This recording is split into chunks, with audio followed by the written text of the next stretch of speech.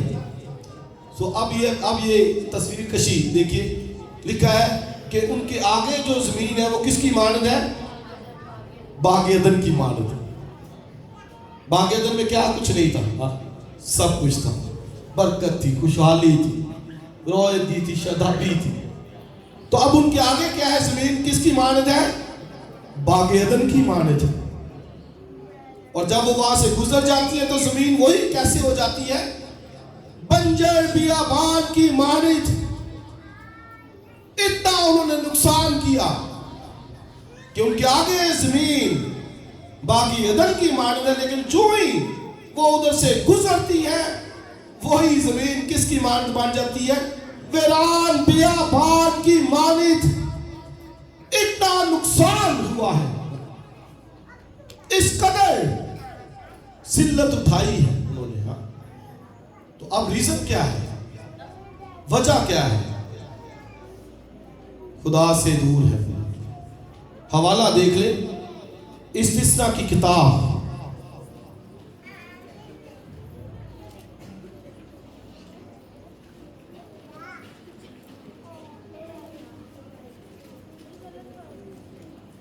اس کا 28واں باب نکالیے، استثناء کی کتاب میں سے 28واں باب 42ویں آیت۔ استثناء کی کتاب 28واں باب 42ویں آیت۔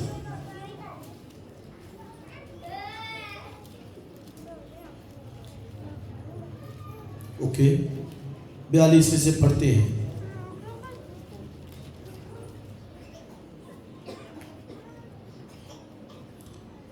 میں چاہتا ہوں کہ جہاں پر وہ خصوصاً ان ٹڈیوں کا ذکر ہے ہم انہی آیات کو جو ہے وہ پڑھ لیں، کیونکہ یہ بہت لمبا ہے اور آپ جو ہے وہ ان سارے کو گھر جا کر پڑھنا چاہتے ہو، آپ اس کو ضرور جو ہے وہ پڑھ سکتے ہیں۔ اور یہ 28واں باب جو ہے، کون سی آیت؟ 42ویں 42 میں، صرف وہی آیت پڑھ لیں۔ تیرے سبب سے تیرے سب درختوں اور تیری زمین کی پیداوار پر، آگے بولیے، ٹڈیاں قبضہ۔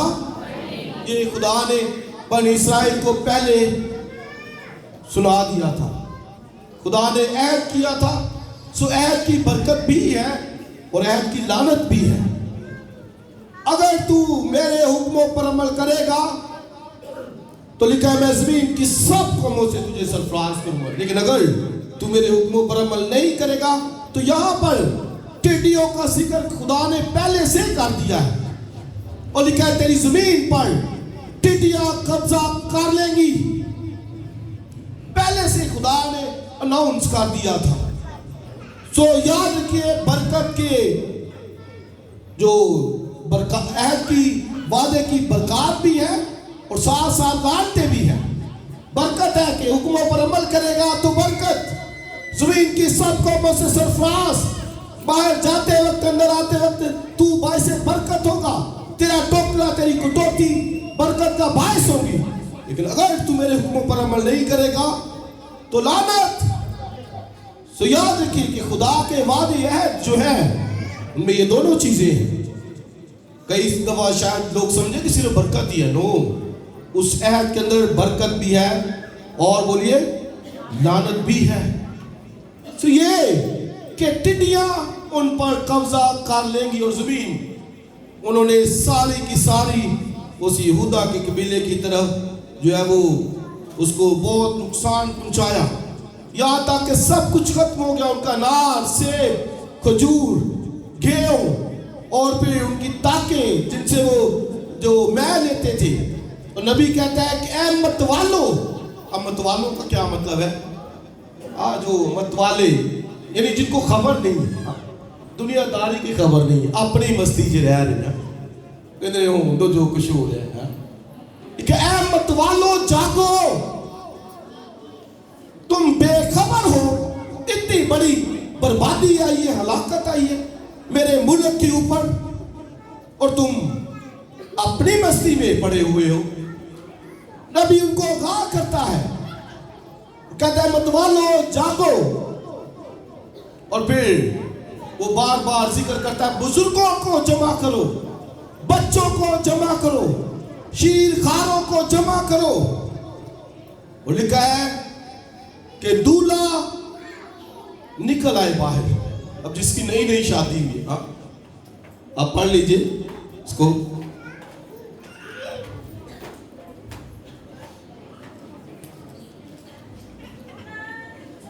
دولہا اپنی کوٹھی سے اور اپنے دلہن اپنے خلوت خانے سے نکل آئے. اب آپ دیکھیے کہ جن کی ابھی شادی ہوئی دولہا ہے, دولہے صاحب, دلہن جس کی شادی ہوئی, نبی کہتا ہے وہ بھی نکلے. تو یہ آپ دیکھیں کہ کتنا خدا کی طرف رجوع لانے کی ضرورت ہے, کس قدر سوچ کی ضرورت ہے. ہم جب شادی ہوتی ہے تو 1 مہینہ پہلے خدا کے گھر سے دور اور 1-2 مہینے بعد میں دور. ہاں یہ آج میں یہاں جا رہا ہوں, آج بھئی یہ دن خدا کا دن ہوتا ہے. ہاں یہ میرا اور آپ کا نہیں ہے. کیا اس دن تو اپنی خوشی کا طالب نہیں ہونا. تو ان کو بھی کہا گیا کہ نکل آؤ. اور کس لیے نکل آؤ؟ بچے, شیرخوار, بوڑھے, بزرگ سب نکل آئے, خدا کے سامنے کھڑے ہو. لکھا ہے ہم طالب ہوں خدا کے, رجوع لائے. اور یہ جو لفظ ہے اگر آپ غور سے دیکھیں تو کیا لکھا ہے؟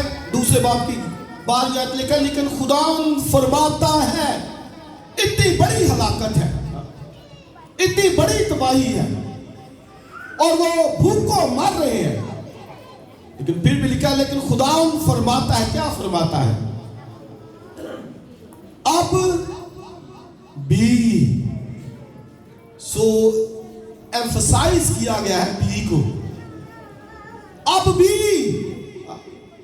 خداوند فرماتا ہے اب بھی. اس کا مطلب کیا ہے کہ ابھی ہے موقع,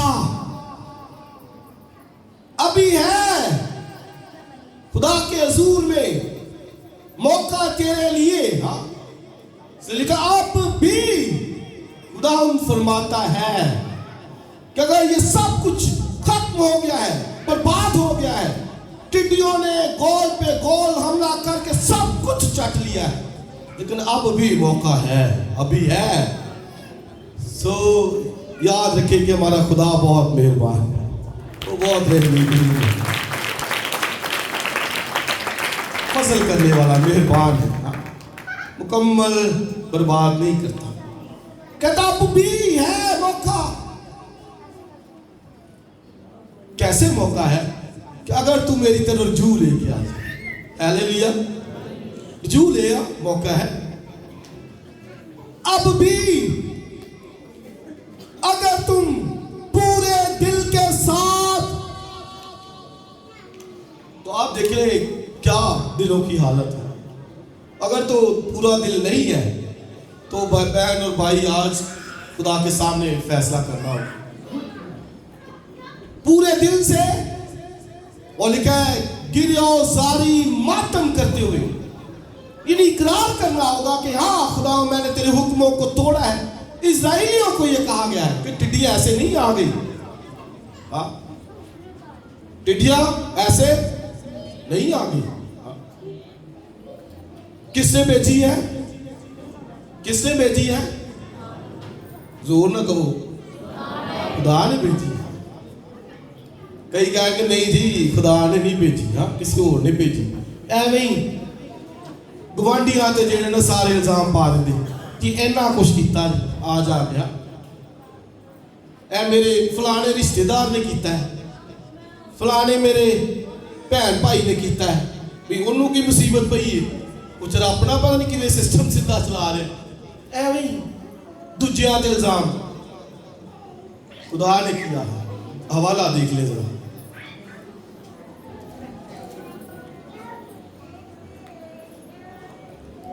نکالیے دوسرا باب اور اس کی 25ویں آیت. دوسرا باب اور 25ویں آیت کیا لکھا ہے؟ اور ان برسوں کا حاصل, آگے ذرا سب پڑھے, جو میری تمہارے خلاف بھیجی ہوئی فوج ملک نکل گئی اور کھا کر چٹ کر گئی. تو خدا کیا کہتا ہے؟ جو میری تمہارے خلاف بھیجی گئی. تو کس نے بھیجا ہے جی؟ یہ سارے کو کس نے بھیجا ہے؟ خدا نے. یاد رکھا کرے کہ یہ سب پاور اور قدرت خدا کے ہاتھ میں ہے. ایسے الزام تراشی نہ کیا کرے فلاں کی وجہ سے فلاں نے کیا. نو، خدا خود کہتا ہے کہ میری تمہارے خلاف بیچی گئی. I send it. وہ ایکسپٹ کرتا ہے خدا کہ میں نے بھیجا ہے. تیرے پہ جو مصیبت آئی ہے، پریشانی آئی ہے، وہ میں نے بھیجی ہے.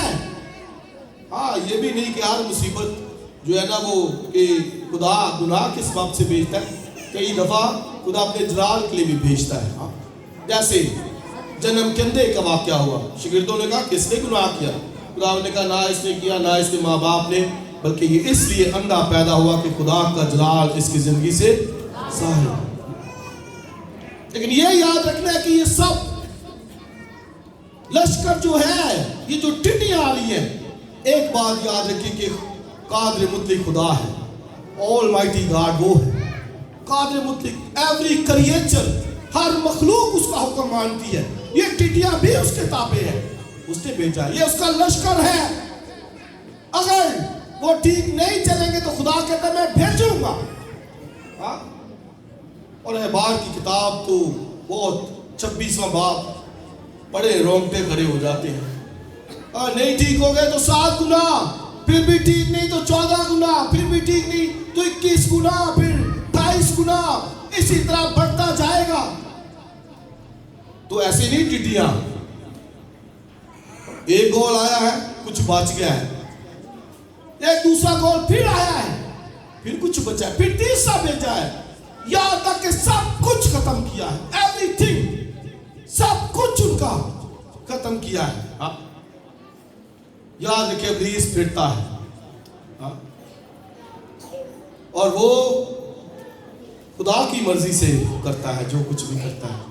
ایوب کے دور میں گول آئے، کہتے ہیں گول آیا ہے، اس نے سب کچھ ختم کر دیا. ایوب کے بچے مارے گئے، سب کچھ خدا نے یہ گول آنے دی. سب کچھ اس کے اختیار میں ہے. آل مائٹی گاڈ وہ ہے، قادر مطلق وہ ہے، اس کے اتھارٹی کے اندر ہے، اختیار کے اندر ہے. یہ ٹڈیاں ایک معمولی کریچر. اور کرائسٹ نے یہ کہا، اس نے کہا ان چڑیوں کو دیکھو، کیا ایک پیسے کی 2 چڑیاں نہیں بکتی؟ معمولی چڑیا. لیکن یہ کہا تمہارے آسمانی باپ کی مرضی کے بغیر زمین پر نہیں گرتی. وہ بھی کوئی پکڑ رہا ہے شکاری تو اس کی مرضی سے. ہر جگہ پر اس کا اختیار ہے. قادر مطلق وہ خدا ہے، سب کچھ کرنے پر قادر ہے. تو اس نے کہا میری تمہارے خلاف بھیجی گئی فوج ملک. اور میں خوشی کی بات آپ کو بتانا چاہتا ہوں، لکھا ہے جو سب چٹ کر گئی، تمہارا نقصان کر گئی. کئی دفعہ ہم سوچتے ہیں کہ یہ نقصان ہو گیا، جاب چلی گئی، اتنے پیسے نقصان ہو گیا. شاید کوئی بچہ چلا گیا دنیا کے اندر سے، شاید کوئی گاڑی کسی کی نقصان ہو گیا، شاید کوئی چوری کا نقصان ہو گیا. پڑھیے خدا کیا کہتا ہے.